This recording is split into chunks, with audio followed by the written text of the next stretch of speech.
నమస్కారం, BJP TV news కి స్వాగతం. హెడ్లైన్ చూద్దాం.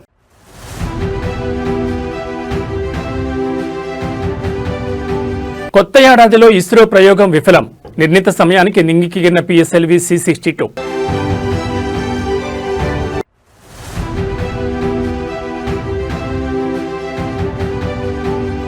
జనవరి 28 నుంచి మేడారం మహాజాతర. వనదేవతల జాతర పోస్టర్ ఆవిష్కరించిన సీఎం రేవంత్.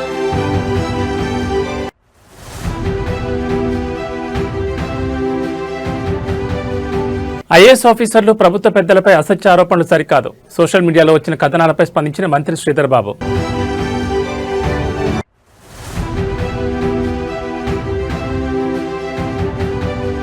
శ్రీశైలంలో మకర సంక్రాంతి బ్రహ్మోత్సవాలు షురు.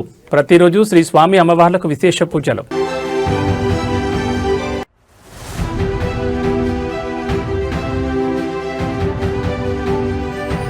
సిబిఐ విచారణకు హాజరైన విజయ్. కరూర్ తొక్కిసలాట ఘటనలో దర్యాప్తు జరుపుతున్న సిబిఐ. ఇక డీటెయిల్స్ చూస్తే భారత అంతరిక్ష పరిశోధన సంస్థ చేపట్టిన రాకెట్ ప్రయోగం విఫలమైంది. తొలి 2 దశల్లో సాఫీగా సాగిన రాకెట్ 3వ దశలో గతి తప్పింది. ఈ రోజు ఉదయం 10 గంటల 18 నిమిషాలకు శ్రీహరికోట అంతరిక్ష కేంద్రం నుంచి PSLV C-62 రాకెట్ నింగికెగిరింది. అయితే 3వ దశలో రాకెట్ ప్రయాణానికి అంతరాయం ఏర్పడిందని, నిర్ణీత మార్గం నుంచి రాకెట్ దారి మళ్లిందని ఇస్రో చైర్మన్ వి నారాయణ వెల్లడించారు. సమస్యలు గల కారణాలను విశ్లేషిస్తున్నామని, త్వరలోనే పూర్తి వివరాలు వెల్లడిస్తామని ఆయన పేర్కొన్నారు. దేశ రక్షణ రంగానికి అత్యంత కీలకమైన EOS-N-1 లేదా అన్వేష ఉపగ్రహంతో పాటు Bharat, UK, Thailand, Brazil, Spain, Nepal తదితర దేశాలకు చెందిన మరో 14 చిన్న ఉపగ్రహాలు కూడా ఈ రాకెట్ మోసుకెళ్లింది. అత్యంత కీలకమైన అన్వేష ఉపగ్రహాన్ని కక్షలో ప్రవేశపెట్టేందుకు చేపట్టిన రాకెట్ ప్రయోగం విఫలం కావడంతో ఇస్రో శాస్త్రవేత్తల్లో నిరాశ వ్యక్తమవుతోంది. కాగా 2025 మే 18న ప్రయోగించిన PSLV C-61 రాకెట్ ప్రయోగం కూడా విఫలమైన సంగతి తెలిసిందే. ఈ ప్రయోగంలో జరిగిన తప్పులను నిశ్చితంగా పరిశీలించి పొరపాట్లను సరిదిద్దుకున్నాక చేపట్టిన తాజా ప్రయోగం కూడా ఫెయిల్ అయింది. 2, 1, 0. S-139 motor and both strap-ons ignite. Here's the pillar of fire meets the canvas of blue. PSLV C-62 clearing the umbilical tower, a majestic lift-off. PSLV C-62 प्रमोचन यान का सफलतापूर्ण उत्थापन प्रथम प्रमोचन मंच से और बढ़ चला है अपने उद्देश्य कक्षा की ओर। इस मिशन को पूरा करने के लिए EOS-N-1 उपग्रह उद्देश्य कक्षा की ओर। Today we had attempted the PSLV C-62 EOS-N-1 mission. The PSLV vehicle is a 4-stage vehicle with 2 solid stages and 2 liquid stages. The performance of the vehicle up to the end of close to the end of third stage was as expected. At the end of the third stage we are seeing little more disturbance in the vehicle rates. And subsequently there is a ఆసియాలోనే అతిపెద్ద గిరిజన కుంభమేళాగా పేరుగాంచిన సమ్మక్క సారలమ్మ మేడారం మహాజాతరకు సంబంధించి గిరిజన సంక్షేమ శాఖ రూపొందించిన అధికారిక brochure పోస్టర్ను ముఖ్యమంత్రి రేవంత్ రెడ్డి సచివాలయంలో ఆవిష్కరించారు. ఈ కార్యక్రమంలో మంత్రులు కొండా సురేఖ, సీతక్క, అడ్లూరు లక్ష్మణ్ కుమార్ మరియు ఇతర ప్రజాప్రతినిధులు పాల్గొన్నారు. ఈ సందర్భంగా సీఎం మాట్లాడుతూ భక్తులకు ఎటువంటి ఇబ్బందులు కలగకుండా జాతర ఏర్పాట్లు ఘనంగా చేయాలని అధికారులను ఆదేశించారు. ముఖ్యంగా మహిళా భక్తుల కోసం ప్రత్యేక సౌకర్యాలు కల్పించాలని సూచించారు. మేడారం జాతరను ప్రపంచవ్యాప్తంగా ప్రచారం చేసేలా ఈ బ్రోచర్లు రూపొందించారు.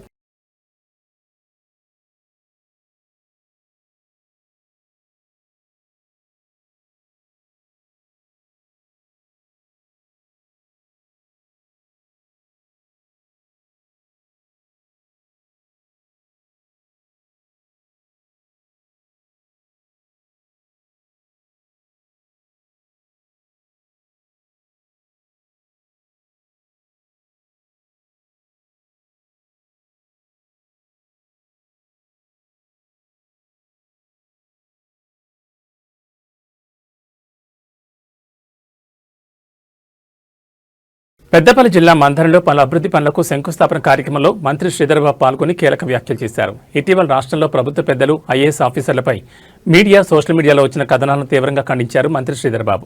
రాష్ట్ర అభివృద్ధి కోసం కృషి చేస్తున్న ఐఏఎస్ అధికారులు, ప్రభుత్వ పెద్దలపై ఇలాంటి అసత్య ఆరోపణలు సరికాదని అన్నారు. బాధ్యతాయుతమైన ఐఏఎస్లపై తప్పుడు ప్రచారం చేస్తున్నారని, మంత్రులు, ఆఫీసర్ల మీద అభియోగాలు సరికాదని అన్నారు. ఇటీవల ఇదే అంశంపై స్పందించిన మంత్రి కోమటిరెడ్డి ఐఏఎస్లపై జరుగుతున్న ప్రచారాన్ని తీవ్రంగా ఖండించారు. ఓ మహిళా ఐఏఎస్పై దుష్ప్రచారం చేయడం దురదృష్టకరమని, మహిళా ఆఫీసర్లను ఇబ్బందులు పెడుతూ ఏం సాధిస్తారని ప్రశ్నించారు.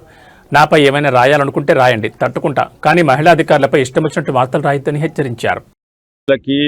మీడియా మిత్రులందరికీ కూడా విజ్ఞప్తి చేస్తా ఉన్నాం.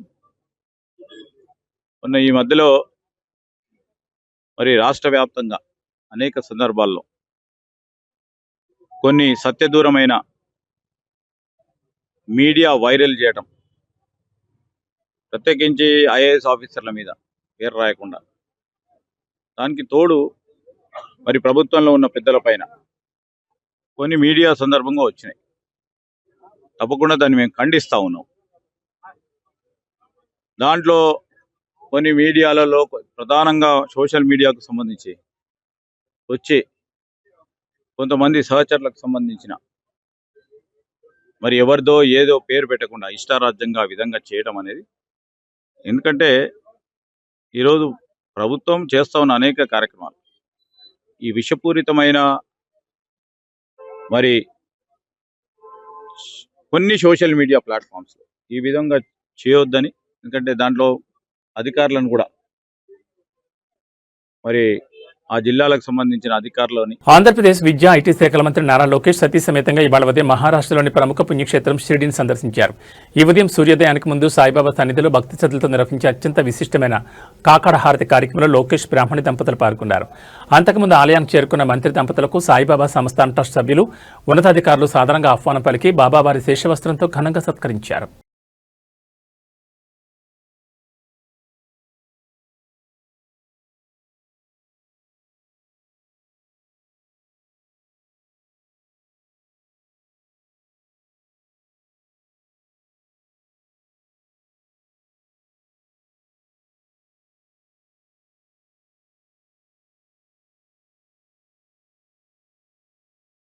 ప్రముఖ నటుడు తమిళగ వెట్రి కళగం చీఫ్ విజయ్ సోమవారం సీబీఐ విచారణకు హాజరయ్యారు. ఉదయం చెన్నై నుంచి ప్రత్యేక విమానంలో ఆయన ఢిల్లీకి చేరుకున్నారు. సీబీఐ కార్యాలయంలో అధికారుల ముందు హాజరయ్యారు. గత ఏడాది కరూరులో టీవీకే ప్రచార సభ సందర్భంగా జరిగిన తొక్కిసలాట్లో 41 మంది ప్రజలు ప్రాణాలు కోల్పోయిన విషయం తెలిసిందే. ఈ ఘటనపై సుప్రీంకోర్టు స్పందించి సీబీఐ విచారణకు ఆదేశించింది. దీంతో దర్యాప్తు చేపట్టిన సీబీఐ అధికారులు ఘటనా స్థలాన్ని పరిశీలించి ఆధారాలు సేకరించారు. పలువురు ప్రత్యక్ష సాక్షులను విచారించిన అధికారులు ఇటీవల విచారణకు రమ్మంటూ విజయ్కు సమన్లు పంపించారు. ఈ నేపథ్యంలోని సోమవారం విజయ్ ఢిల్లీలోని సీబీఐ ఆఫీస్కు వెళ్లారు. తొక్కిసలాట ఘటనను తమిళనాడు అధికార పార్టీ డీఎంకే కుట్రగా విజయ్ ఆరోపించిన విషయం తెలిసిందే. ఈ ఘటనకు సంబంధించి అసలు నిజాలు బయటకు రావాలని, సమగ్ర స్వతంత్ర దర్యాప్తు జరిపించాలని ఆయన డిమాండ్ చేశారు. ఈ విషయంపై టీవీకే తరపున ఆయన సుప్రీంకోర్టును ఆశ్రయించారు.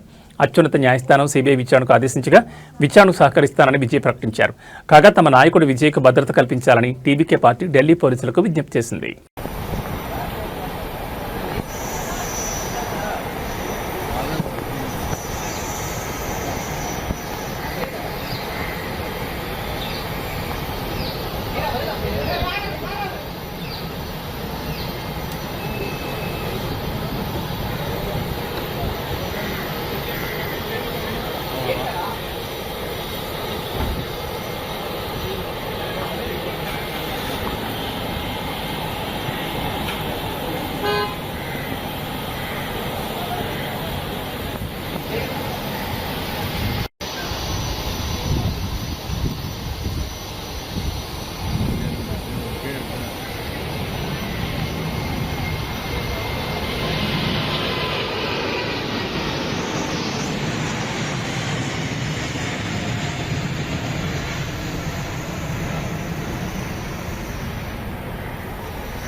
బీఆర్ఎస్ వర్కింగ్ ప్రెసిడెంట్ కేటీఆర్ పర్యటనతో మహబూబ్నగర్ జిల్లా కేంద్రంలో రాజకీయ కోలాహలం నెలకొంది. కేటీఆర్కు స్వాగతం పలుకుతూ పార్టీ శ్రేణులు భారీ ఎత్తున తరలివచ్చారు.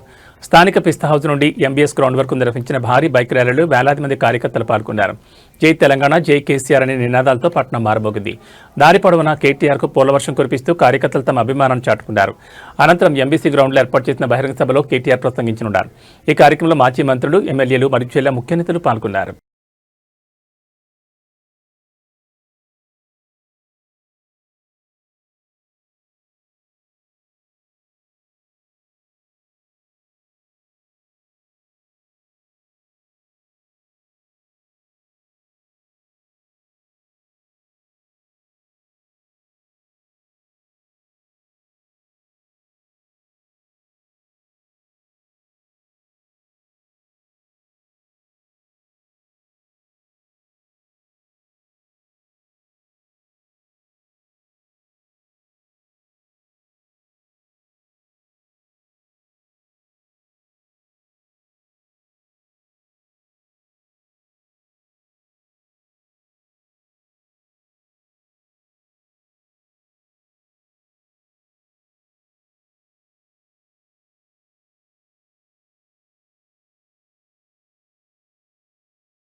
కాకినాడ జిల్లా జగ్గంపేట నియోజకవర్గంలో సంక్రాంతి సంబరాలు అంగరంగ వైభవంగా నిర్వహించారు. ముగ్గుల పోటీలు, భోగి మంటలు, హరిదాస కీర్తనలు, కొమ్మదాసులు, పలు సాంస్కృతిక కార్యక్రమాలు కన్నుల పండుగ అందించాయి.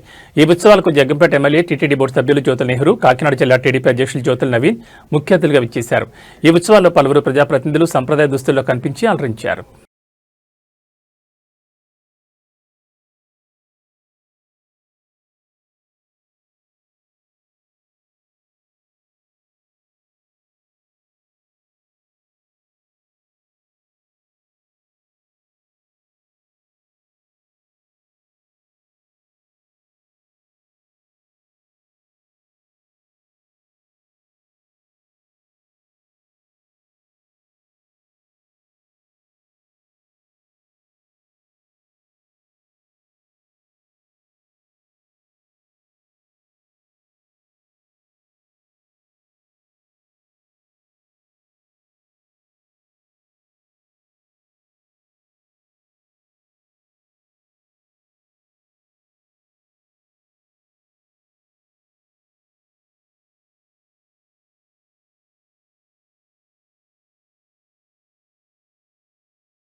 హైదరాబాద్ విజయవాడ జాతీయ రహదారిపై సంక్రాంతి రద్దీ పతాక స్థాయికి చేరింది. పండగ కోసం సొంత బోళ్లకు వెళ్లే ప్రయాణికులతో హైవే అంతా వాహనమయమైంది. ప్రస్తుత పరిస్థితి యాదాద్రి భువనగిరి జిల్లాలోని పతంగి టోల్ ప్లాజా వద్ద వాహనాలు భారీగా క్యూకొట్టాయి. ప్రయాణికుల ఇబ్బందిని దృష్టిలో ఉంచుకుని విజయవాడ వైపు వెళ్లే వాహనాల కోసం అధికారులు ప్రత్యేకంగా 10 టోల్ బూత్లను అందుబాటులోకి తెచ్చారు. చిట్యాల, పెదకాపర్తి, కోదాడ, రామాపురం క్రాస్ రోడ్ల వద్ద వాహనాల రాకపోకలు నెమ్మదిగా సాగుతున్నాయి. భారీగా కార్లు, బస్సులు తరలివస్తుండటంతో కిలోమీటర్ల మేర ట్రాఫిక్ నిలిచిపోతోంది. ప్రయాణం సురక్షితంగా సాగేందుకు పోలీసులు ప్రత్యేక చర్యలు చేపట్టారు. హైవేపై ప్రమాదాలు జరిగే అవకాశం ఉన్న బ్లాక్ స్పాట్స్ వద్ద పోలీస్ పికెటింగ్ నిర్వహిస్తూ ట్రాఫిక్ను క్రమబద్ధీకరిస్తున్నారు.